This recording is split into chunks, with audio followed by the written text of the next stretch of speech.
আচ্ছা, তোমরা কি জানো 2025 বিপিএলে কিন্তু ডাইরেক্ট সাইনিংয়ে যাদের বৃত্তিমূল্য ছিল সেটা কিন্তু পাবলিশ করে দেওয়া হয়েছে। তোমরা হয়তোবা অনেকেই দেখে ফেলেছো। তো সেটা আমি আবার তোমাদের সাথে একটু শেয়ার করছি নিজের মতামতের মাধ্যমে। তো ডাইরেক্ট সাইনিংয়ে আছে ফার্স্টে লিস্টের তালিকায় মাহমুদুল্লাহ, তার বৃত্তিমূল্য কিন্তু 1 কোটি টাকা ধরা হয়েছে। এবং মুশফিক, তার বৃত্তিমূল্য কিন্তু 1 কোটি ধরা হয়েছে। এবং গত বিপিএলে কিন্তু মুশফিককে 80 লক্ষ টাকা দিয়ে বরিশাল ডাইরেক্ট সাইনিং না সরি বিপিএল ড্রাফট থেকে কিন্তু তাকে কিনে নেওয়া হয়েছিল। এবং পরবর্তীতে আছে নাজমুল হোসেন শান্ত, তাকে কিন্তু 1 কোটি 10 লাখ ধরা হয়েছে। এবং এরপরে আছে লিটন দাস, তাকে কিন্তু 1 কোটি 20 লাখে ধরা হয়েছে। এবং তাহিদ হৃদয়, তিনি কিন্তু 1 কোটি 50 লাখে ধরা হয়েছে। তাহিদ হৃদয় কিন্তু গত বিপিএলে প্রচুর পিটাইছে এবং টপ 10 রানের তালিকাও ছিল।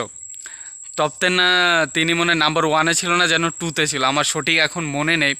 এবং মোস্তাফিজুর রহমান, তার বৃত্তিমূল্য কিন্তু 2 কোটি ধরা হয়েছে।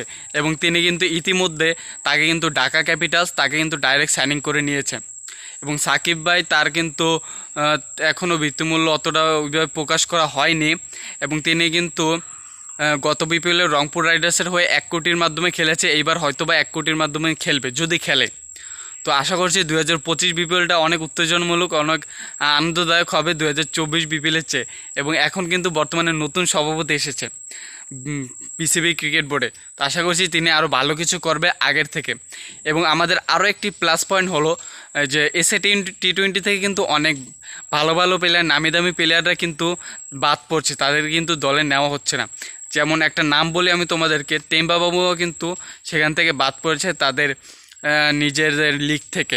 এবং আরও একটা নাম বলি বর্তমানে যে কিন্তু একদম ক্রিকেট কাঁপিয়ে দিয়েছে, তিনি হলো কামিন্দু মেন্ডিস, শ্রীলঙ্কার প্লেয়ার। তার খেলা তো দেখতেই পাচ্ছ, তিনি মানে খালি সেঞ্চুরির পর সেঞ্চুরি হাঁকিয়ে যাচ্ছে। ঠিক আছে, তো আশা করছি এদেরকে যদি বিপিএল টিমগুলো পারে, বুদ্ধি যদি খাটায়, তাহলে কিন্তু এদেরকে কিন্তু টিমে ডাইরেক্ট সাইনিং করে নিতে পারবে। তো আশা করছি এটাই করবে এবং বিপিএল টিমটা যেন 25 বিপিএলে অনেক উত্তেজনামূলক এবং আনন্দদায়ক হয়।